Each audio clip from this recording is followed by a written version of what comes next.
an oath for my wife to release. Good afternoon, ladies and gentlemen. Thank you for attending this briefing today. Today you'll hear from Admiral Cecil Haney, the Commander of the United States Strategic Command. You should have already received his biography, a press release on our ongoing command and control exercise Global Lightning, as well as information on strategic strategic weapons tests. If you haven't received those, let us know. We'll be happy to get those to you right away. Admiral Haney will begin with a few brief comments prior to taking your questions, and I would ask that you help us out by identifying yourselves and your organization prior to asking those questions of Admiral Haney. And if there's no questions for me, ladies and gentlemen, Admiral Cecil Haney, Commander, United States Strategic Command. Well, good afternoon.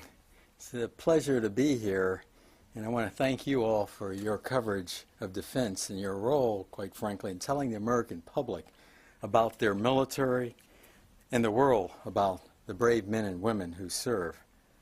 I've spent a considerable amount of time, more recently here on Capitol Hill, meetings with various members of Congress and providing testimony in both open and closed sessions.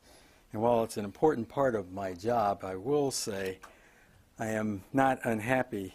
I am not unhappy to be done with all those scheduled hearings.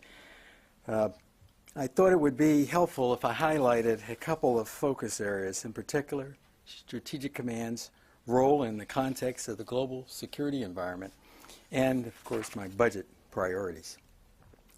First, as we look back on the events of 2014 and the early part of 2015, we can see that today's threat environment is more diverse, complex, and uncertain than it's ever been.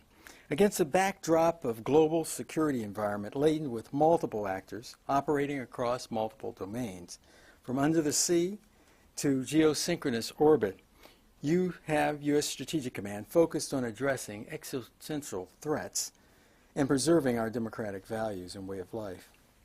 For 70 years, we have deterred and assured, and while our nation's nuclear enterprise is safe, secure, and effective, we cannot take it for granted any longer. For decades, we have sustained, while others have modernized their strategic nuclear forces, developing and utilizing counter-space activities, increasing the sophistication and pervasive nature of their cyber capabilities, and proliferating these emerging strategic capabilities around the globe.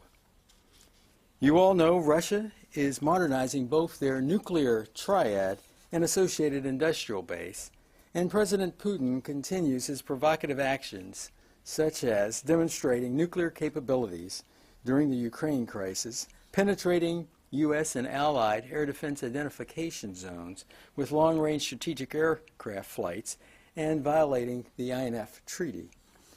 And Russia is not alone. China has developed a capable submarine and intercontinental ballistic missile force and has recently demonstrated their counterspace capabilities.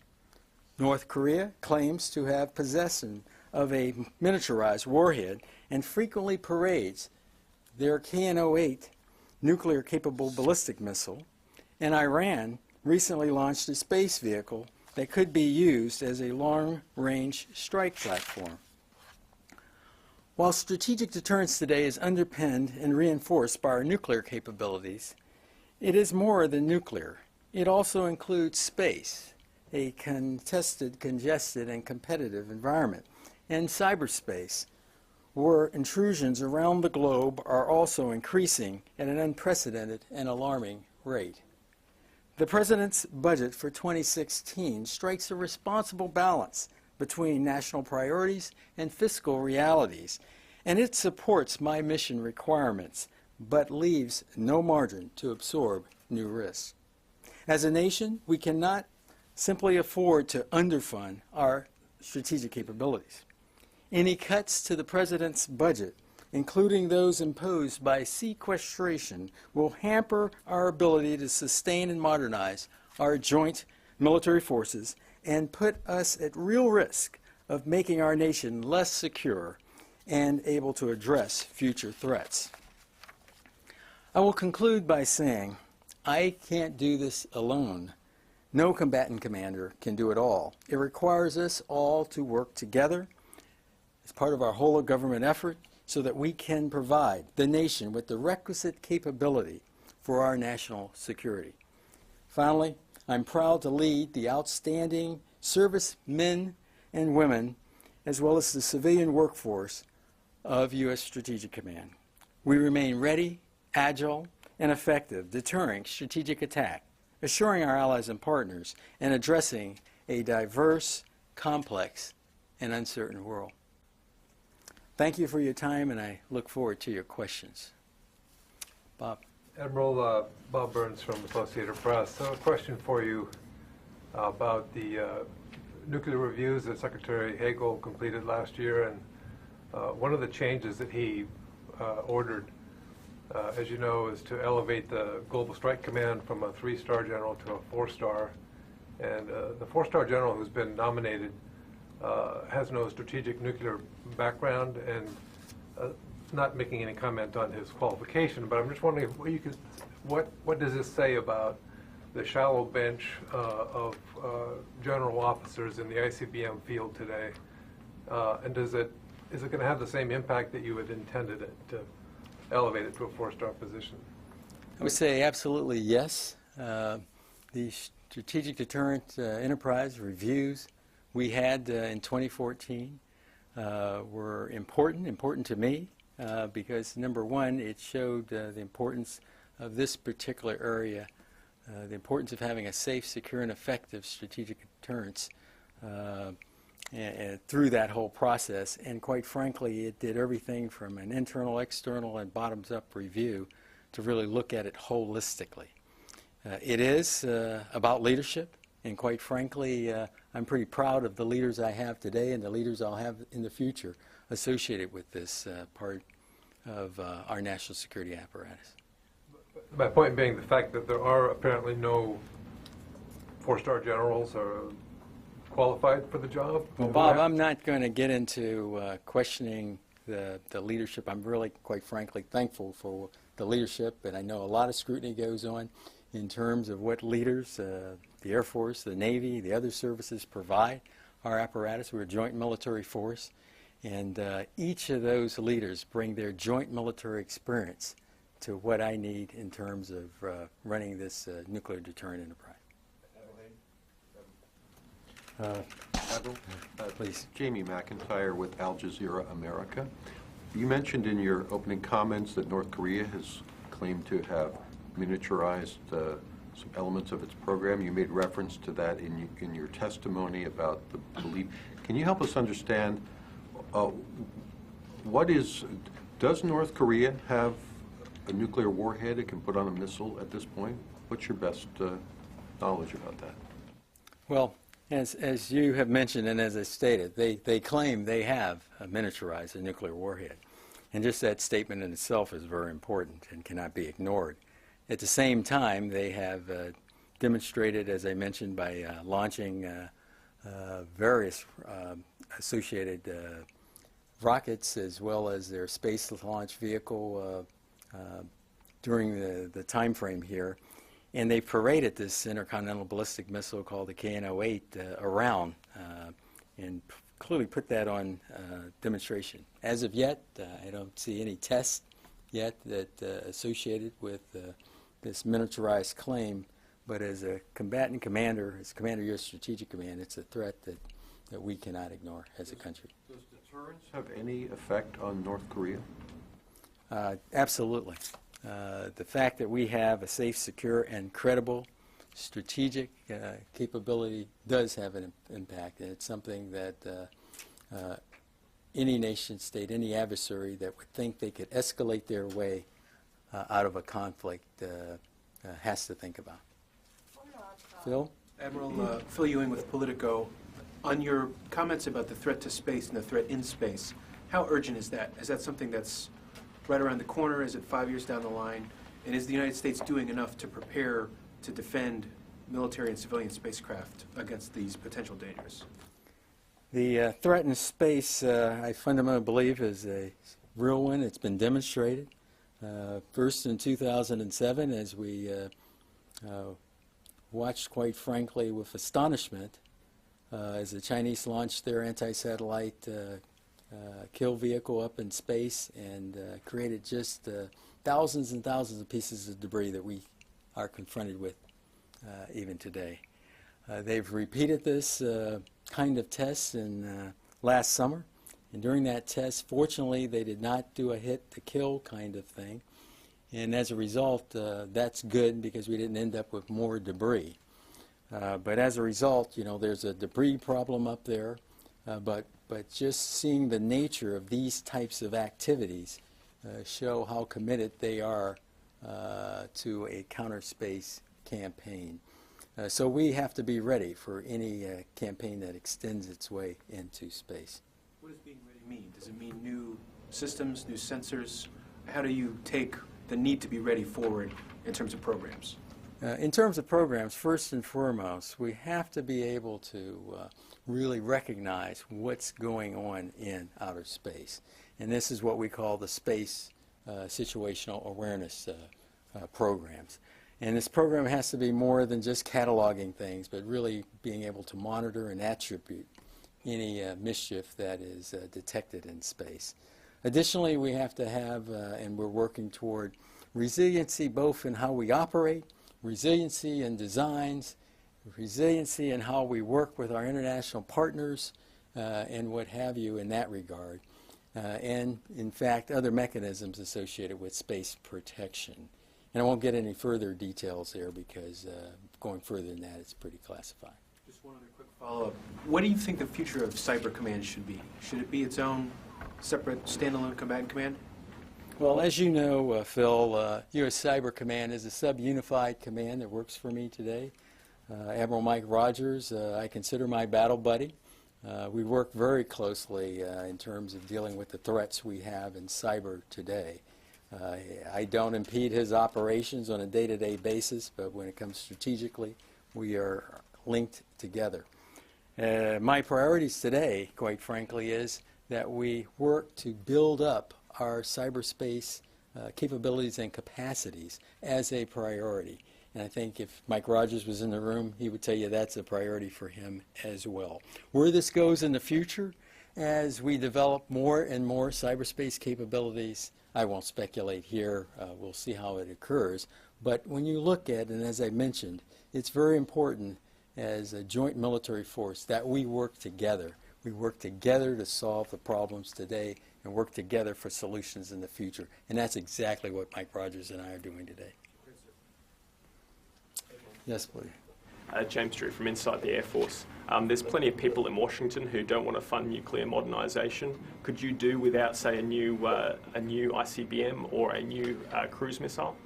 I would say it's imperative that we move forward with our nuclear modernization programs. We've put some of these programs on hold as we've had to address other things. But as you look at the modernization that is going on in various other countries, it's very important that we have a safe, secure, and effective and credible strategic deterrent, not just today, but in the future.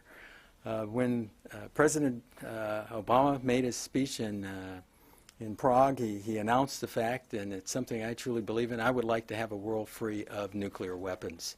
But as he also said, it's going to take time and patience, and it may not occur in his lifetime.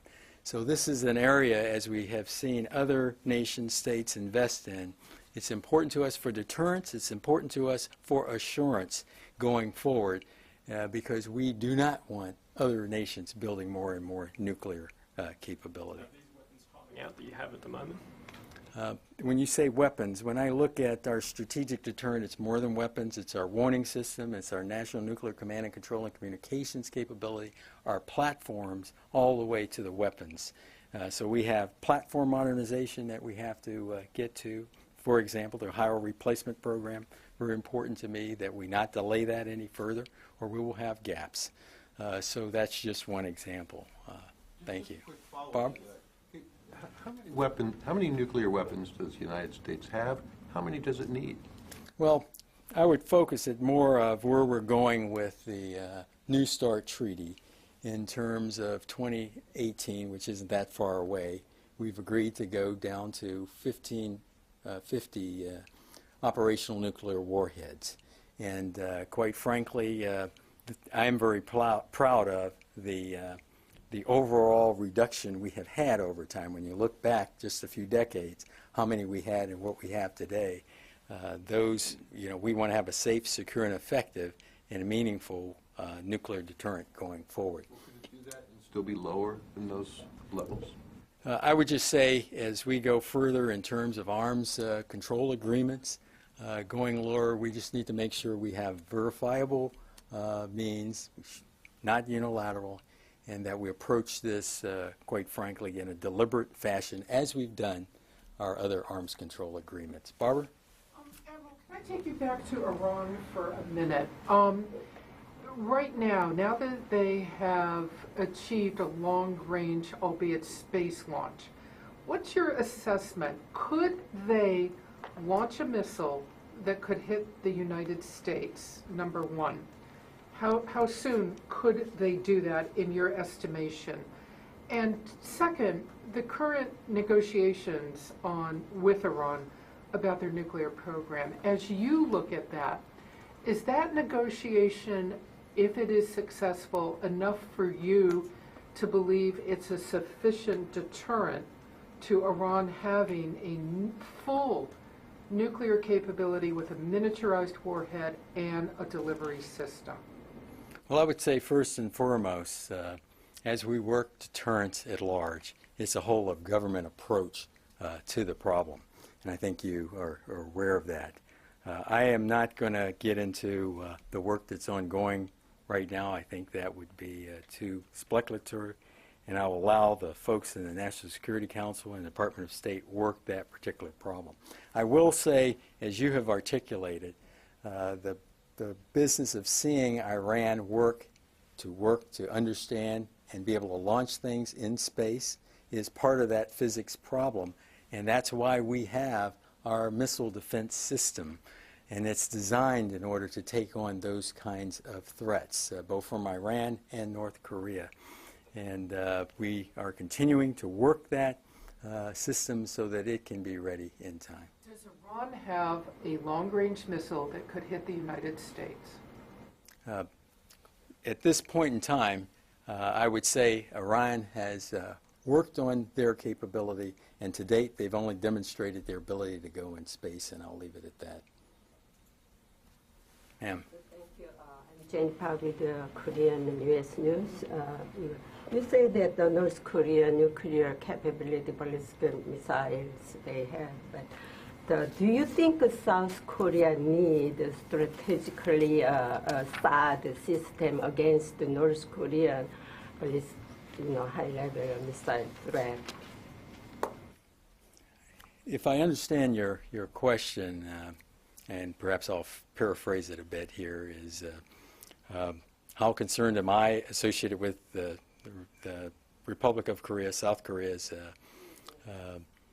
concerns for North Korea and the nuclear threat that they propose? I would just say we work very close in hand with the Republic of Korea. In fact, their Chief of Defense visited me at U.S. Strategic Command headquarters last year.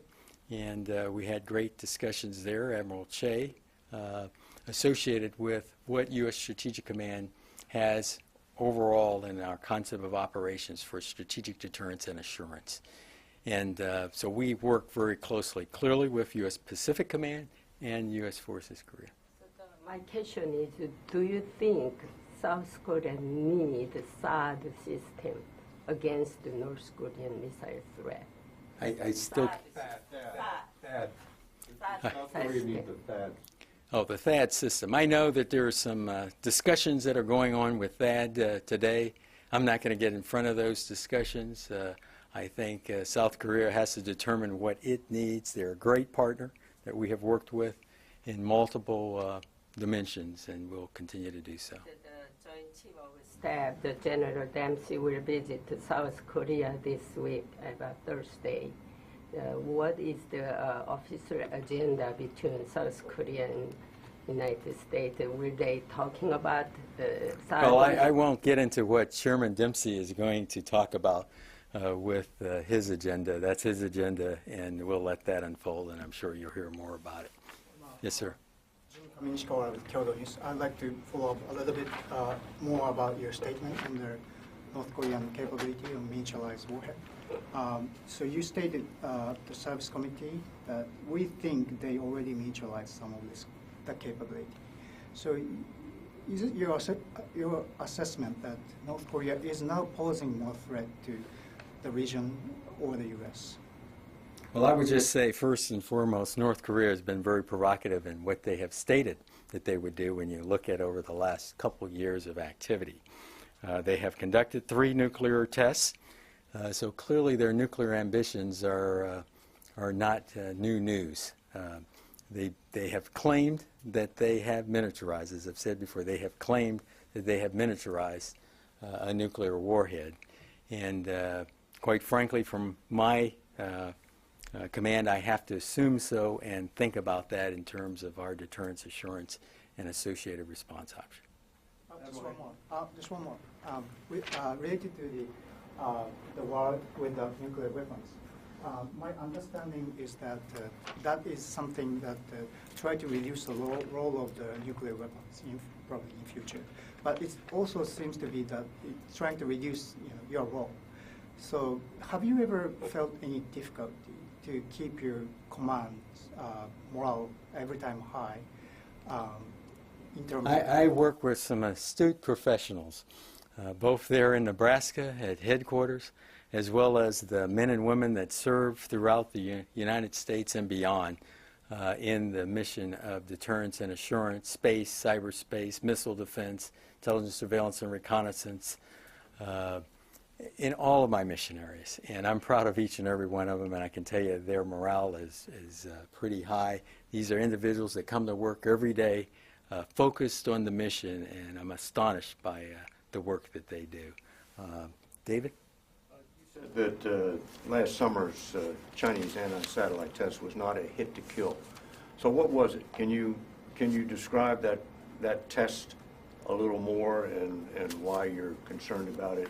And then on a separate subject, you've mentioned a couple times that the North Koreans have paraded the KN-08.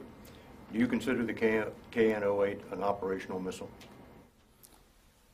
First, for space, in I think it was July of 2014 was where the Chinese launched a similar test that they had with an anti-satellite missile in space that they did in 2007. The only difference this time, it did not impact another satellite. I'm not convinced that was their intention, but quite frankly, just the whole physics and the demonstration and everything that they did, I'm sure they collected data and what have you in order to further make this an operational capability. I'm sorry, you're not sure they intended not to hit something, or are you saying you think they might have been trying to hit something and didn't? I'm saying, I'll give you the facts, they didn't hit anything, but quite frankly, that does not mean that that was a failed test. What I'm saying that could likely be what they intended to do while gathering data associated with their test at large in terms of things. The 2007 test was against satellite in low Earth orbit. Was this test? This was also a test for capability in low Earth orbit. Now, getting to your question relative to the KN-08 intercontinental ballistic missile that's been paraded around. From where I stand as combatant commander, U.S. Strategic Command, I can't just assume that away. I have to plan accordingly associated with that. And that's why it's so important that we have strategic deterrence as a national priority, and why we continue to invest to have a safe, secure, and effective capability for now and into the future. Sir. Thank you, Admiral. John Harper with Stars and Stripes. Going back to the counter space capabilities, what is the U.S. military doing to improve America's counter space capabilities, and do you feel like enough money is being invested in that area? I believe President's budget in 2016 provides adequate funding associated with where we need to invest in, associated with our capabilities for space protection. And as I mentioned earlier here, there are various chapters and verses associated with what we need to do. And enhancing our awareness in space, as mentioned through the Space Situational Awareness Program, and in both working to develop responsive capabilities in space, tactics, techniques, and procedures, more flexibility and agility there just as much as maneuvering on the ground and what have you. It's part of our calculus, while also building resiliency in our architecture and resiliency in our concept of operations. You mentioned resiliency and defensive measures, but are you developing any offensive capabilities, anti-satellite capabilities, anything like that that could be used in operations against sophisticated foreign militaries? I will leave it at we are working for our space protection program. And quite frankly, when you look at any domain, and we sometimes fixate ourselves on one versus the other, whether it's space, cyberspace, et cetera, to me, we have to continue to work on cross-domain solutions. And that's exactly what our space strategy said in 2011. We're continuing to work on that strategy and continue to work to operationalize it. Admiral, I apologize for asking so many questions, but we don't get a chance to talk to you that often. I wanted to take you Yeah, back I to could have you come out to Nebraska there and visit me there. I'm on my way. I want to take you back to the big picture. Has the nuclear triad sort of outworn its usefulness? Could you accomplish your mission just as effectively without all three legs of the triad in the future? Well, first and foremost, I would say we have looked at this and validated it year after year, particularly when it started for me, more personal, was with the 2010 Nuclear Posture Review in that process because I was in the Pentagon then. And then seeing us, of course, accounted for in the value of the triad all the way through Quadrennial Defense Review 2014. When you look at the triad, the responsive nature of our intercontinental ballistic missiles, the survivable nature of our ballistic missiles, submarines, and the flexibility and the visibility of our bomber leg, each of those provide unique characteristics that are so important to strategic deterrence in the 21st century. What do you say to critics who say the modernization program is too expensive, unsustainable, in effect overkill? I would say to them that when you look at our nuclear capabilities, 2 points. One is today we sustain it on something less than 3% in the capability and the national insurance policy we have associated with an existential threat to the United States of America and our allies. And when we look at this modernization, we're talking about, instead of 2.6 or so% of defense spending to be on the order of 5 to 6%. And I would say as we look at that, we may want to flip it around a little bit and think about it in terms of it's part of a national policy that is an insurance policy for deterrence well into the future. And it's something that the cost of not doing it can be more of a problem than the cost of doing it, would be what I'd answer that. In the gray sweater?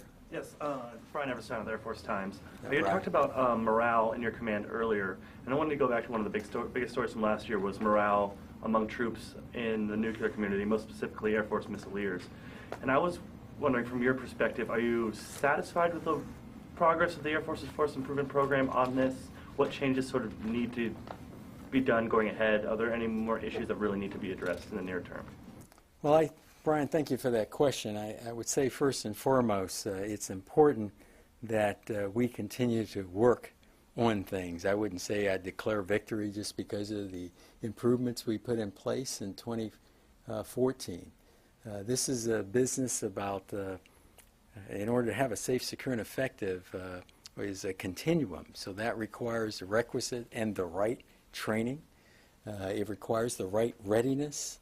And those two are parts of how our servicemen and women look at this mission. And then the other part is the business of being recognized as just how important this mission is for our country.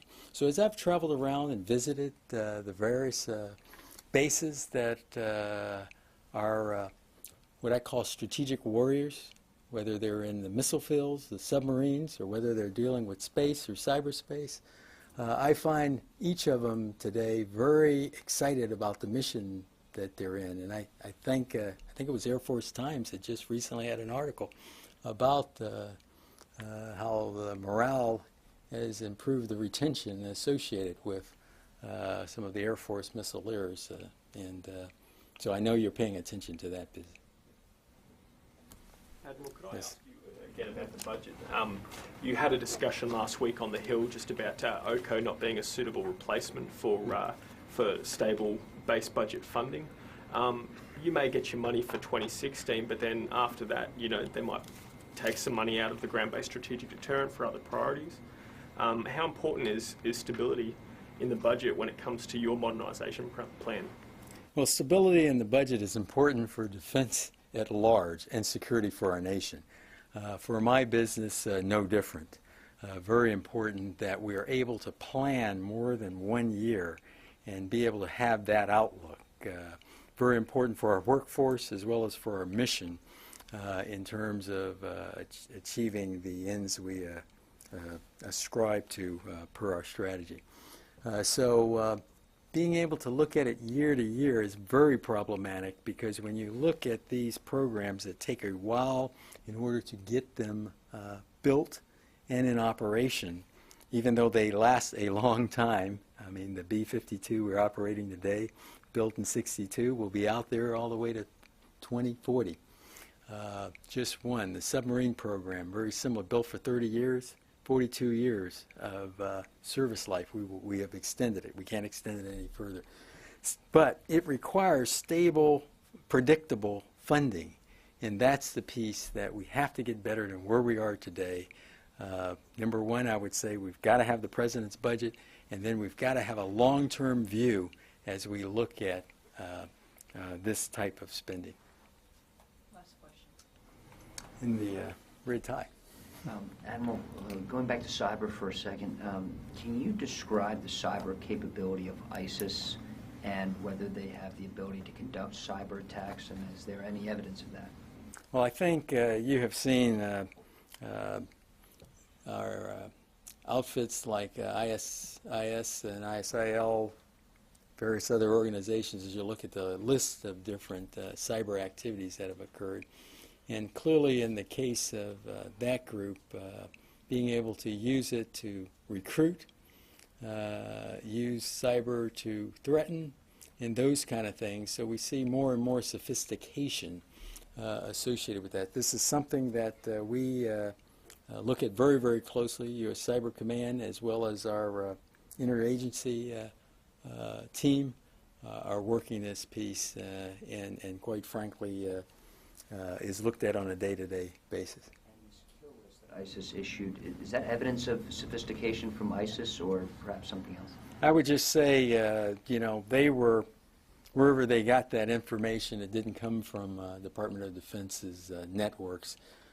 Quite frankly, it's unfortunate, and quite frankly, the safety and welfare of the joint military forces, and particularly the people I lead, is very important going forward.